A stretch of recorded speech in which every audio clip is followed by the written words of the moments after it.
So Bandi Sanjay గారు ఉన్నారు. BJP కోటేస్తే రామరాజ్యం తీసుకొస్తా, మాకే ఓటేయండి, మేము విప్లవం చేస్తే కాంగ్రెస్ పార్టీ అధికారంలోకి వచ్చింది, మా మీద కేసులు ఉన్నాయి అంటున్నారు. దానికి ఏం సమాధానం చెప్పి? ఆనాడు సుభిక్షంగా ప్రజలందరూ బతికినటువంటి రోజులవి. ఈ రోజు రాముని పేరు చెప్పుకుంటూ దుర్మార్గమైనటువంటి పనులు చేసుకుంటూ ఊచకూతలు కోసుకుంటూ అటు పోతే రామరాజ్యం కావాలంటే బీజేపీ కోటేయండి, రాక్షస పాలన కావాలంటే కాంగ్రెస్ కోటేయండి ఎంపీ అభ్యర్థికి అంటున్నారు. దానికి ఏం సమాధానం చెప్తారు?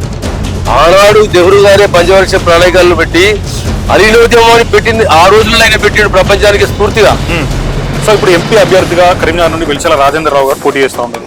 సో ఎట్లా ఉంటది అంటే ప్రజల నుంచి స్పందన ఏ రకంగా లభిస్తుంది? వాళ్ళది వీరికి పోరికి ఎక్కడదండి. వీళ్ళు చేసిన పథకాలేంటి? మొన్న కేంద్రం ప్రకటించిన టెక్స్టైల్ పార్క్ నే మన పెట్టలేకపోయాడు బండి సంజయ్ గారు. ఇప్పుడు రాష్ట్ర అధ్యక్షుడిగా ఉండి ఎంపీగా ఉండి పార్లమెంట్ లో అందరికంటే మించి ప్రశ్నలు అడిగిన అంటున్నారు. మాకైతే తెలియలేదు.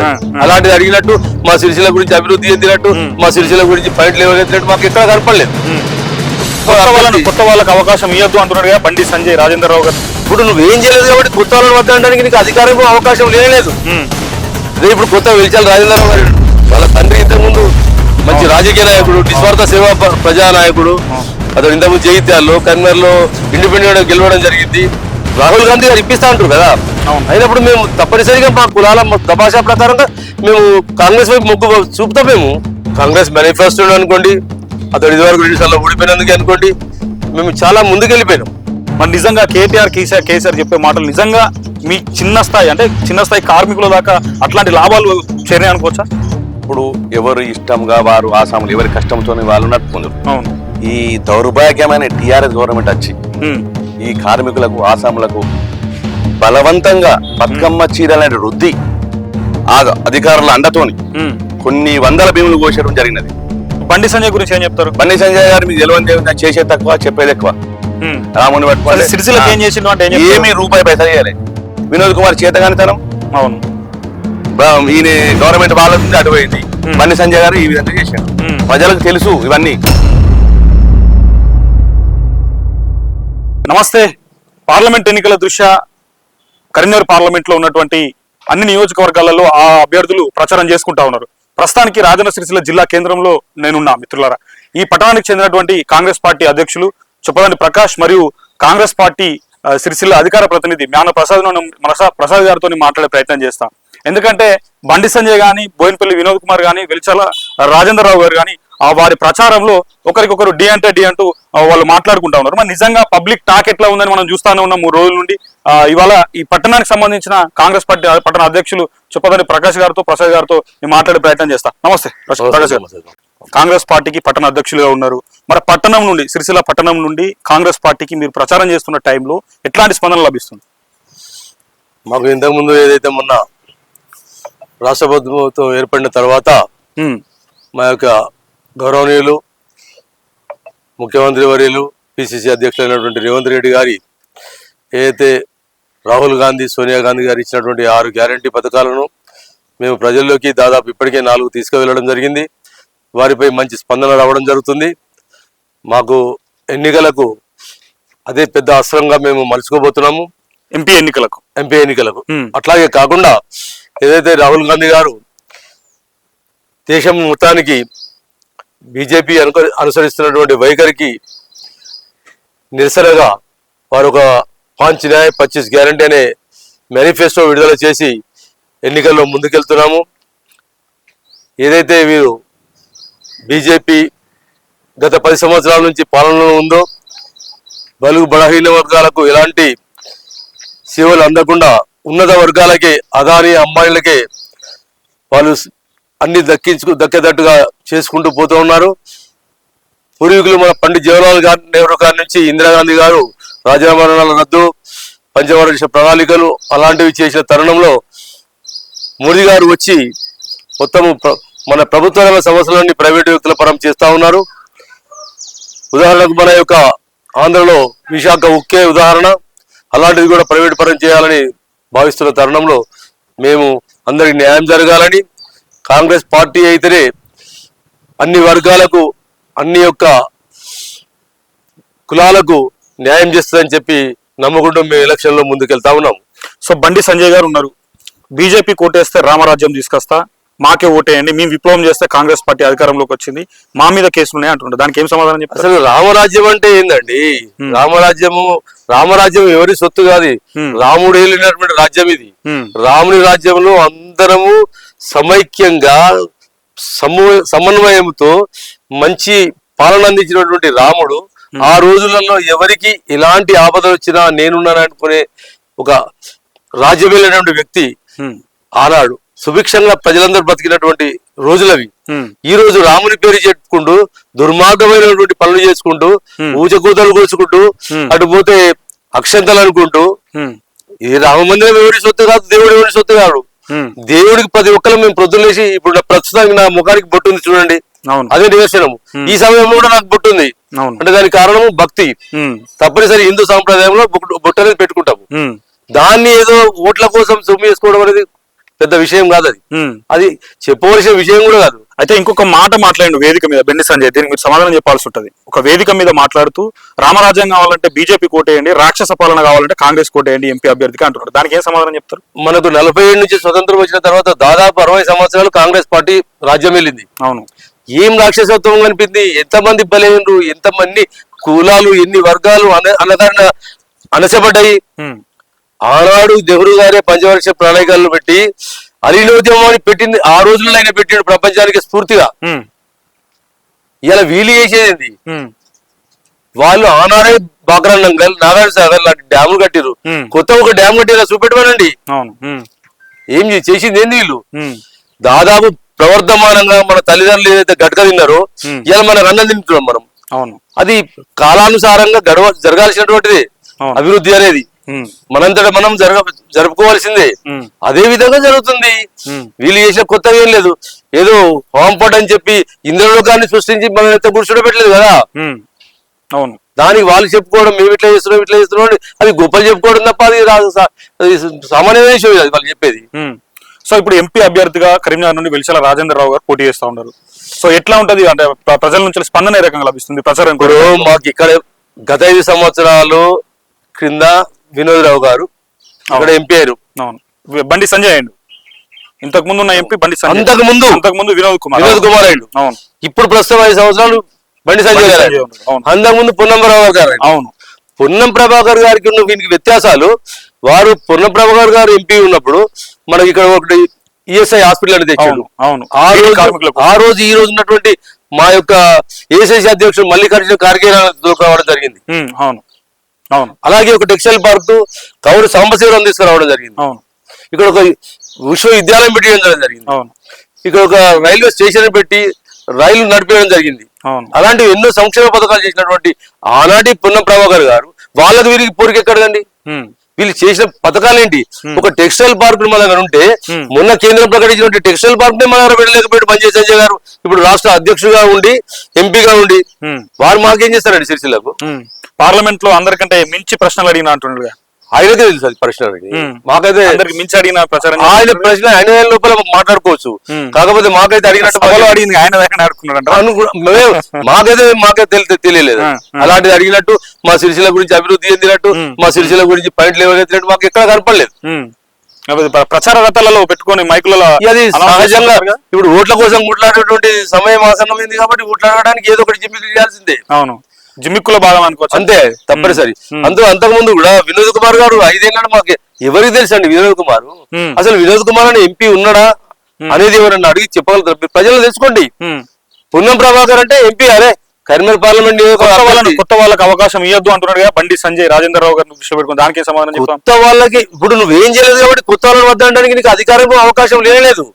కొత్త వాళ్ళు వస్తారు, ఏమైనా చేసిన వాళ్ళకే అవకాశం. అవును అవును, నువ్వు గతంలో 10 సంవత్సరాల లోపల మాకు ఏమైనా చేసి పెట్టినట్టయితే నువ్వు చెప్పుకోలేనటువంటి ప్రాజెక్టులు వేసినట్టయితే ఇవన్నీ చేసినా నాకు అవకాశం ఇవ్వని అడగచ్చు. అవును, మహిళా కళాశాల గతి లేదండి ఇక్కడ. అవును, కరీంనగర్ పార్లమెంట్ లో మా సిరిసిల్ల నియోజకవర్గం.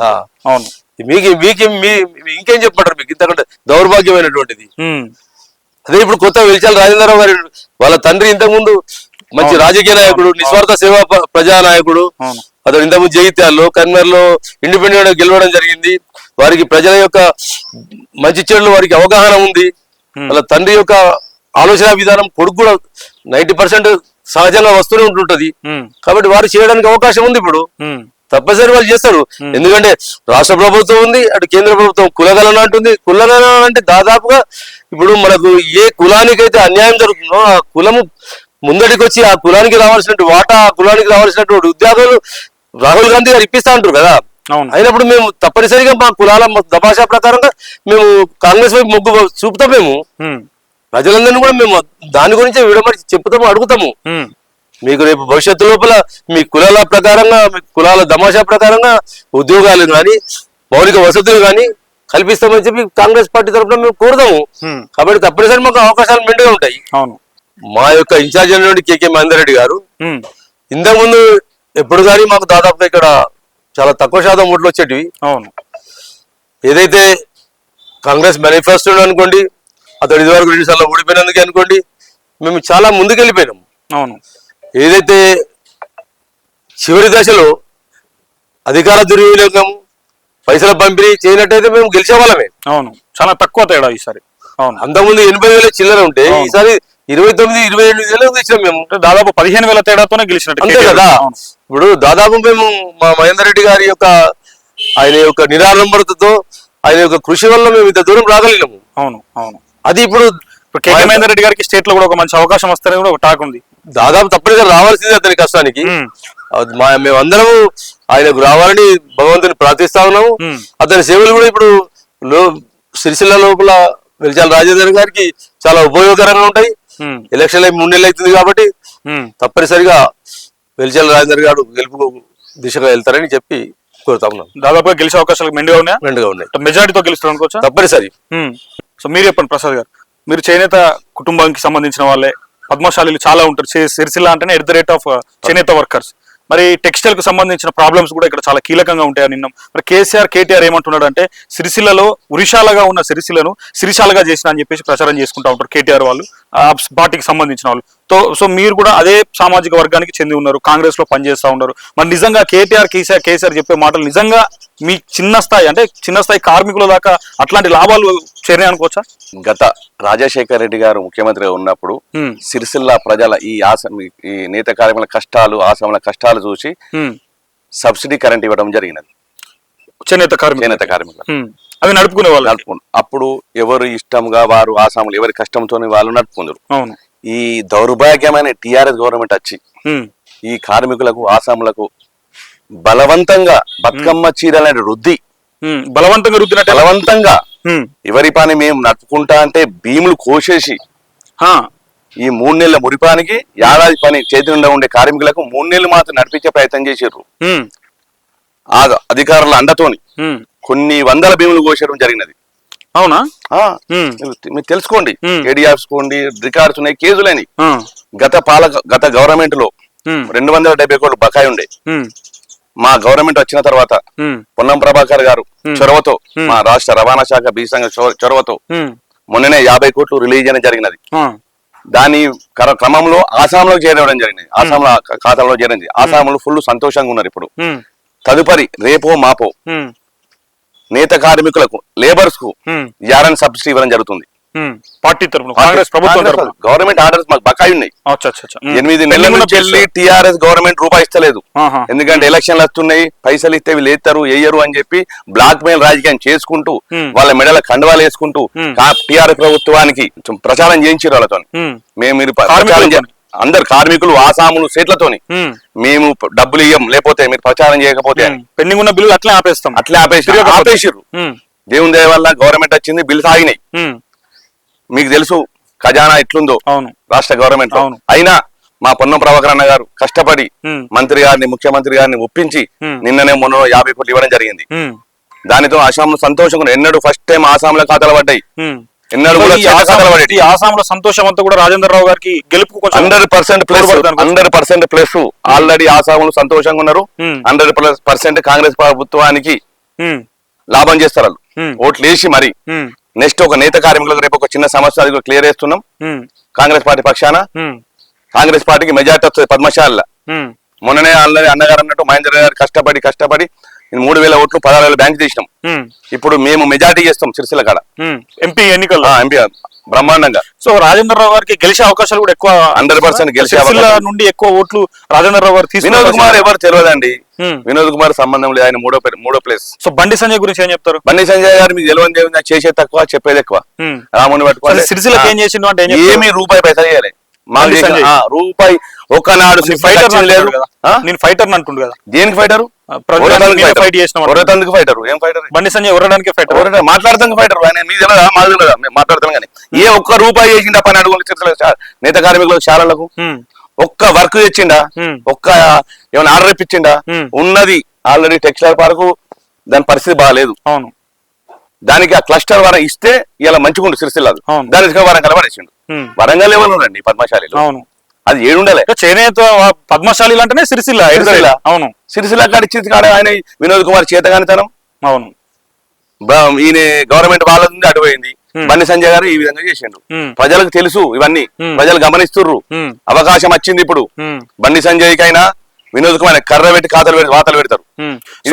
సో ఇంకొకటి కూడా ఉంటదన్న, కరీంనగర్ కి ఒక్కసారి ఎంపీ చేసిరంటే చరిత్రలో మళ్ళీ గెలిచినట్టు ఎక్కడ కూడా దాఖలాలు లేదు. కంటిన్యూషన్ లో అదే అవకాశం ఉంటుందని అనుకోవచ్చు. అవకాశం కంపల్సరీ. ఎవరు పోటీ చేసినా, ఇంతకు ముందు ఎవరు ఎంపీగా ఉండి ఎవరు ఎంపీగా ఉండి వారు పదవి అయిపోయినాక మళ్ళీ పోటీ చేస్తారు. ఎవరు కూడా గెలిచిన పరిస్థితి కాదు. చొక్కారం, ఓన్లీ సత్యనారాయణరావు 3 సార్లు, చొక్కారం 3 సార్లు. తర్వాత ఎవరు వచ్చినా కూడా ఒకటేసారి ఉన్నట్టు నాకైతే అనిపిస్తా ఉంది. ఇప్పుడు పొన్నం ప్రభాకర్ ఒకటేసారి చేసిరు, బోయినపల్లి వినోద్ కుమార్ ఒకటేసారి చేసిరు, బండి సంజయ్ ఒక్కసారి అవకాశం వచ్చింది. కానీ ఈసారి కూడా వీళ్ళు ఎవరికి అవకాశం రాకుండా రాజేంద్రరావు గారికి అవకాశం వచ్చే అవకాశాలు ఎక్కువగా ఉన్నట్టుగా నాకు అనిపిస్తా ఉంది. ఎందుకంటే వాళ్ళ నాన్నగారు జగపతి గారు చాలా సీనియర్ లీడర్. ఆయనకు ఫాలోయింగ్ బాగుంది. ఆయన చేసిన వర్క్లు కరీంనగర్ లో బాగున్నాయి కాబట్టి అది ప్లస్ అవుతుంది మనకు. మళ్ళా కాంగ్రెస్ పార్టీ ఈ 6 గ్యారంటీ పథకాలు, ఈ మా సిరిసిల్ల పరిధిలో ఉన్న మా చేనేత వర్గాన్ని చేసిన గవర్నమెంట్ చేసిన కార్యక్రమాలు ఖచ్చితంగా రాజేంద్రరావు ప్లస్ అవుతాయి. సో డెఫినెట్ గా రాజేంద్రరావు గారు విన్. మా సిరిసిల్ల కాడ మెజారిటీ బ్రహ్మాండమైన మేము గెలుస్తున్నాం రేవంత్ రెడ్డి గారి ఆధ్వర్యంలో.